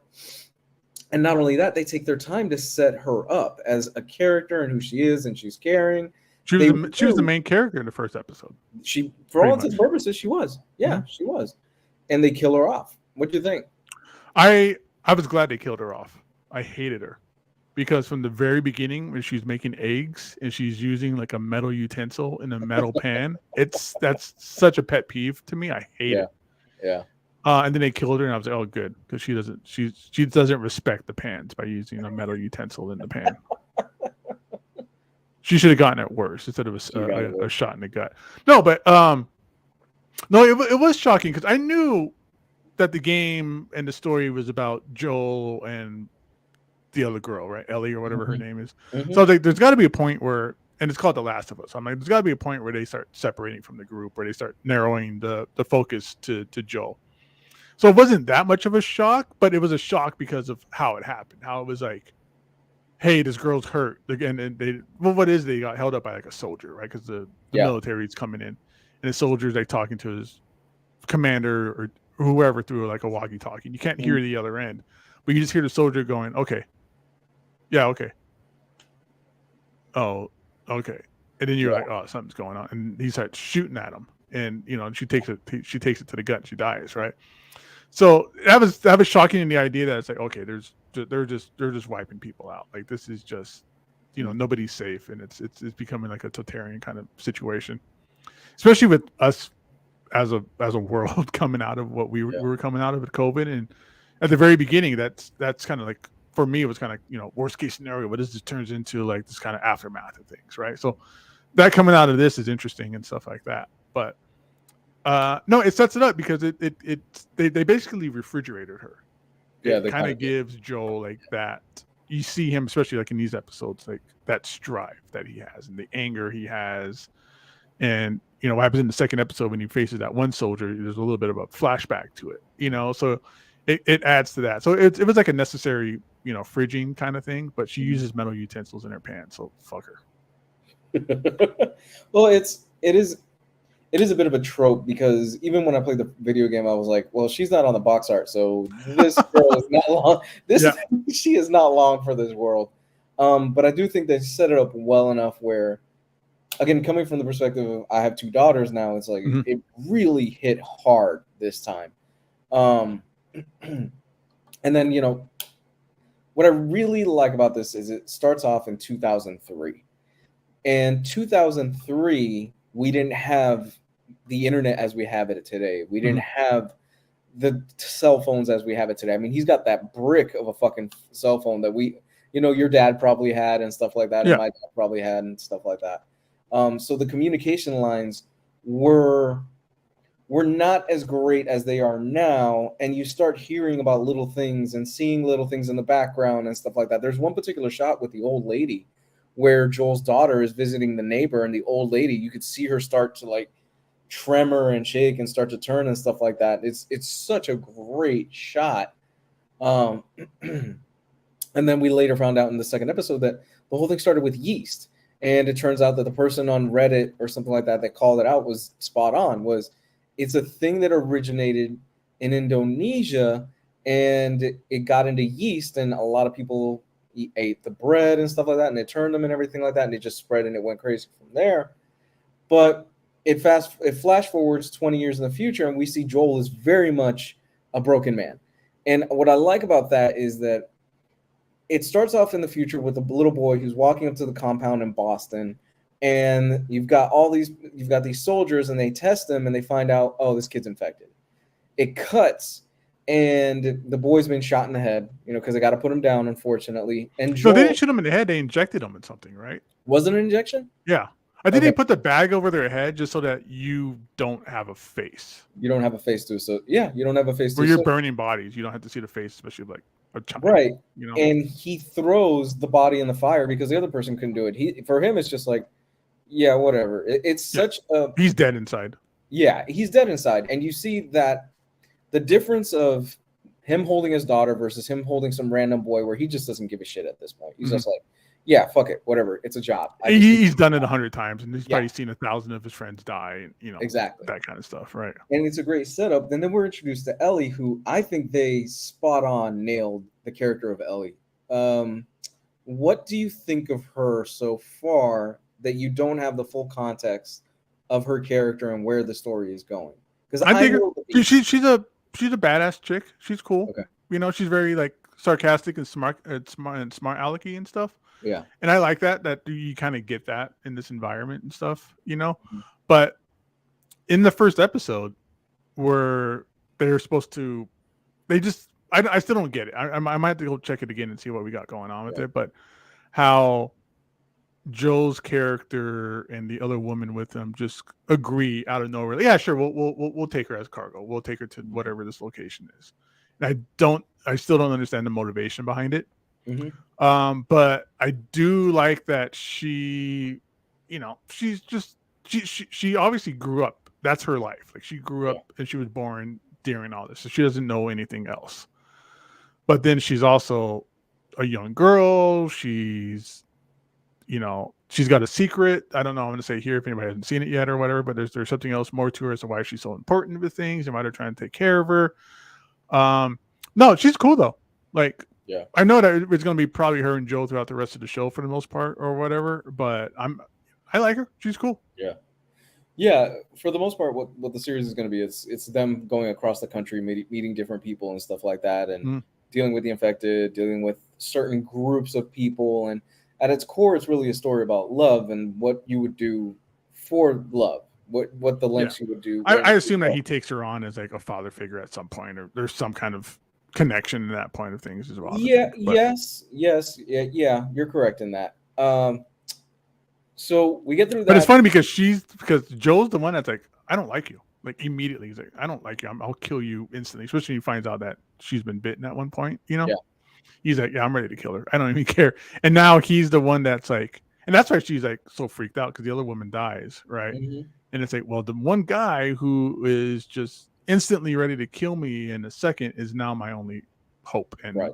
my only protection or whatever. So you got that weird Right. kind of justification of, yeah, he's here to help me, but he's also willing to kill me, and there's nobody else here, and I can only trust this guy that I don't know if I can trust. Right, and I think for those of you in the chat that are still listening to this, just be aware we are kind of full spoilers on this thing. It is revealed that Ellie, after they establish there is no cure for this thing, Ellie is actually immune, the little girl that Joel has taken on. And that's kind of the big crux of the episode, of the first episode, where we find out, oh shit, this girl is actually immune. She's been bitten before, but she hasn't turned. And she's been bitten in this series, you get bit, you turn, depending on where you're bit, pretty quickly. Yeah, there's even a chart that's like, if you get bit in the leg, it's 12 hours. You get bit in the neck, it's like 30 minutes or something like that. There's like a chart they show. Yeah, so we get right into the second episode, and the second episode has, I think it even, I love the second episode. I think the second episode is the one where they reveal that she's immune, because the first episode they don't. They do reveal it, but it's a thing where she gets the scanner, and the scanner shows she's infected, but they have no chance to talk about it because they're being hunted down. That's right. So it's just like, yeah, fuck it, let's go. We'll deal with it later. Second episode starts, and you are in 2003 again, which I'm loving these 2003 shots. I kind of hope they do one for every single episode. They give us context of what the world was like just right before shit popped off. And we've got the scientist who she's sitting at this restaurant, and she gets approached this is in Indonesia, by these guards. And these guards are like, ma'am, you need to come with us. And she goes, fuck off. I didn't do anything wrong. He goes, no, ma'am, you really need to come with us. And she ends up going with them. And in the car, she's like, what did I do wrong? Did I do anything wrong? He goes, no, you are a specialist of this field, and we need you to come see this. So she comes and sees what they're talking about, and she finds out the cordyceps fungus has evolved, and it's spread to human beings. And we get the origin, more or less, of the outbreak. We find out it starts in a factory in Indonesia where this person came in and just bit somebody randomly, and then it spread to like 14 other people. That person bit another person, that person bit another person. And one of the most chilling scenes is when the lady is sitting down on a couch, and the soldier asks her, well, what can we do? What's the cure? She says, there is no cure for this. Bomb. You need to bomb the entire fucking city in order to deal with this if you don't want this to get out of hand. And it sent chills down my back. I'm like, Jesus Christ. Well, not just that, but the next part where she's like, I'm leaving now so I can be with my family. Like, she knows. She's like, this is the end. Like, my family's not going to survive. She's not going to survive. So I'm out of here. Let me just spend whatever remaining time I got left with them. Yeah. Because the only way to prevent this is, you got to just nuke the whole country or the whole city or wherever they're at. The thing is, there's a slight little touch through that, because I watched this episode twice. There's a slight moment where her hand is trembling, and my mind went, well, shit, is she already infected? Or is this, and she's realizing her time is up, or is it just a nervous? So they play with that. They play with that concept and stuff like that, and it really got me thinking. We then flash forward again, once we get all that stuff, back to 2023, and Joel and Tess, who is the lady that's helping Joel escort Ellie across the country, they are confronting her and saying, well, how are you immune? And she's like, I don't know. I just got bit one day and that was it. And that's pretty much the extent of that. And they are continuing on their trip, and they have to cross through a library. And we are introduced at this point to a few concepts. The concept of the hive mind, where if you step on one tendril, it alarms everybody, which is different from the video games. And I love that change. I love it. I think it's creepy and it works. And we're introduced to the clickers. What do you think of the clickers? Because you had no context for this, right? No, I didn't. I thought they were just like regular, like looking people kind of thing. But no, they're like monsters. It's like the fungus and the mushrooms or whatever have like contorted their body and their heads and their faces. So it just looks like a expanded like mushroom, like an inside out mushroom or whatever, right? It's creepy. Like there's no face. They're just creatures. They're just basically just these sightless monsters whose only reason to live is to just continue to spread themselves to other people. Yeah, and the concept is that the fungus has spread so far out through their head, it literally just broke through the skull, and it's formed almost it's almost like a hard shell around the skull as kind of a protection for it and stuff like that. And it's expanded on. I don't know if they're going to touch on this in the game. It's kind of expanded on in the TV show. It's kind of expanded on in the game that the people that have been turned are still there. Their humanity is still. They are aware. That's even worse. Yeah, they are aware of what's going on, but they have no control over it. Which is so they have to experience themselves killing other people and stuff like that. That's yeah. Just kill me now. Yeah, just kill me now. Which is even worse to think about it. So they get through the museum, and really the next big huge story beat is we find out Tess got bit. Well, that's also the part where for me where you found out that the clickers they don't see. Yeah. So there's some kind of like game mechanic or whatever where it's like, okay, we have this advantage over them that they cannot see. So they're like flashing like flashlights in their faces and and all that kind of stuff, right? But the thing is that they have amazing hearing, apparently. Like a simple of you like smacking your lips or something like that, like they notice that. So you have to be like completely like dead silent in. So that's kind of the get, right? Is I can get past these guys if I want to, if I'm smart enough and quiet enough and that kind of stuff. But again, it's like, you can't shoot them because that's going to alert every single one of them out there. So it's part of that game mechanic that's really cool. Yeah, that works really well with the show too. Yeah. And Joel makes that very clear because early on he goes, I need you to be silent, not quiet, silent. And there is this amazing shot in the museum where he's emptying out the shells from his revolver and he dumps the revolver shells in his hand and just a quick, you could hear the clink, like when he's emptying it out and the clicker just immediately looks towards his way. And I'm like, oh my God. And he's just like in like a filing cabinet size, like, case or something. He's doing this and the clicker is like right here and he's like putting the shells in his pocket, and trying to put the new bullets in. When it's pretty tense. Like it got to me and my wife. Like we were both like holding hands, like, oh, this is really getting kind of cool and tense and fun, Yeah, it gets really good. So we get out through the museum and we find out Tess is acting weird. She's like, no, you got to keep taking her. It doesn't fucking matter. You got to keep going. And, we find out Tess is bit and she's only got a little bit of time left because she's currently turning. You see her hands start trembling and all that stuff. And we see that one of the infected is starting to kind of wake up and Joel shoots him in the head. But in doing so, he shoots one of the vines that alarms all the motherfuckers that are out there. And then they start heading towards them. I like that part where he looks at the door and he closes it, and they're like, how many is coming? He's like, all of them. Like we're fucked. Like we've got maybe a minute left, and Tess just dumps the gasoline, dumps the grenades on the ground and stuff like that, and she tells him, just go. And Joel, they've established that Joel and Tess are a thing in this. They did have. It's very apparent they had a relationship and all this stuff, and. Where they hinted at it in the game, it's very much here. No, they were a thing. Joel says to Ellie, we got to get the fuck out. We cannot stick around. We just have to go. Don't worry about it. And Tess is trying to flick the lighter. It's kind of a stereotypical, action movie. Yeah, it's a trope. It's a trope, but it worked. That was kind of the one thing where I was like, whatever. I'm willing to go with it. And we see this infected come up to Tess, and he's not even running towards her, and he gives her the most. And she can't move. Is that because of the infection taking over her? Is she just scared? Is she holding her ground because she's trying to still light the lighter? I didn't quite know what was going on there. So that is up to interpretation. Of my understanding of it is that you can take it as she's trying to flick the lighter, and she's already starting to turn, because she is starting to turn at this point. Mhm.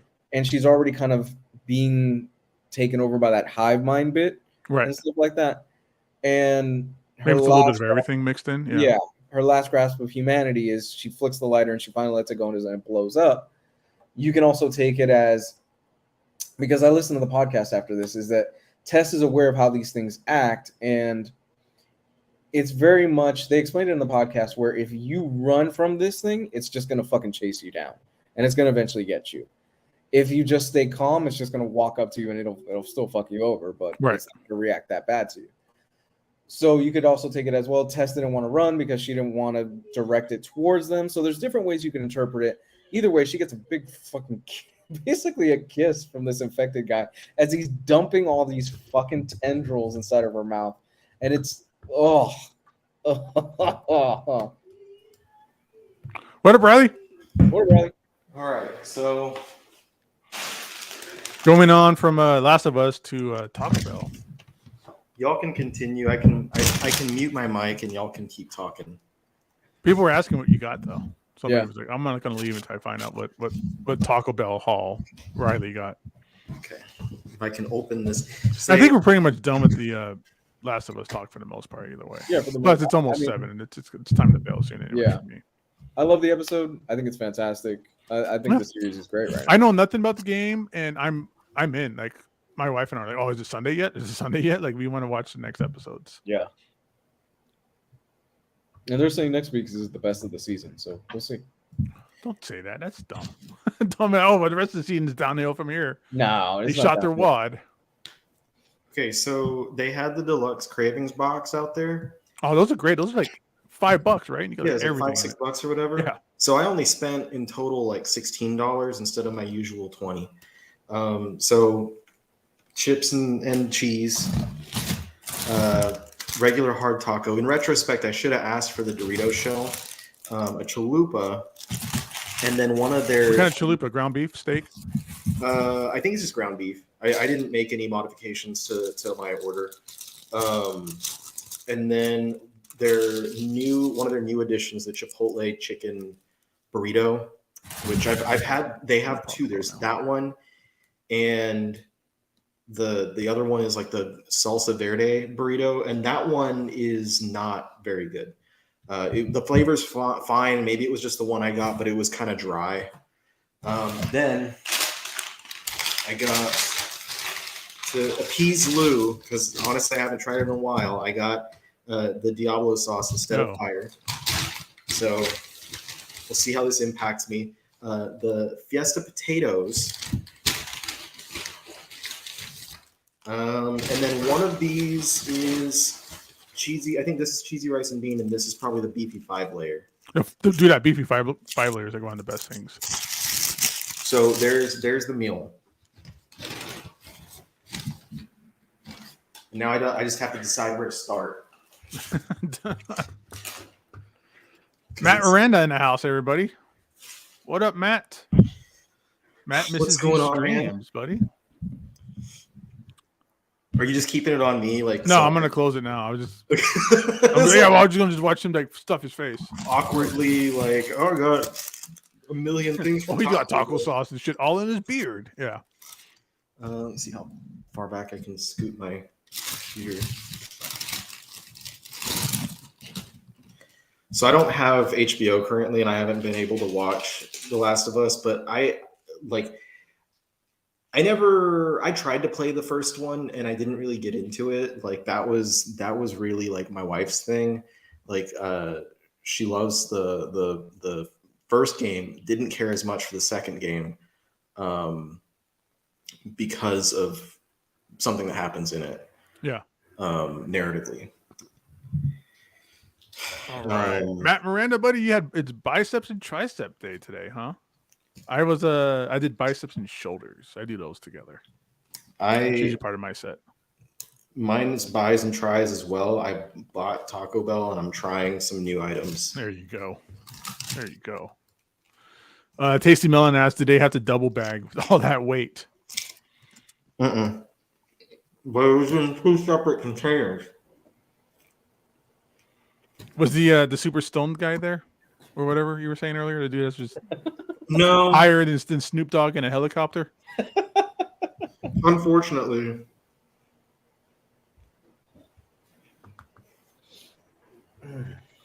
All right, so you know what? I think we're gonna get ready to step out soon. So let's see here. We got the last. I'll do the last IST ad here. All right, everybody. So check it out. If you're here, you know what's up. You want to be and if you don't know what's up, here's what's up. Be a smart shopper. If you're looking for your omnibuses, hardcovers, trade paperbacks, and all your collected editions and graphic novels, don't go paying full cover price. Check out instocktrades.com where you can get your books at a massive discount, up to 50% off, free shipping on orders in the US that are over $50. Excellent customer service, top of the line, industry standard when it comes down to packing and shipping. An extra 2% discount for a loyalty discount. You make one order, you make another order, you get an extra 2% on there.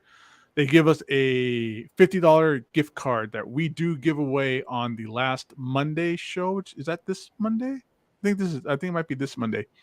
But either way, so check us out on Mondays, especially I think it's this Monday is the last one where we'll be giving away live on the show a $50 gift card courtesy of instocktrades.com.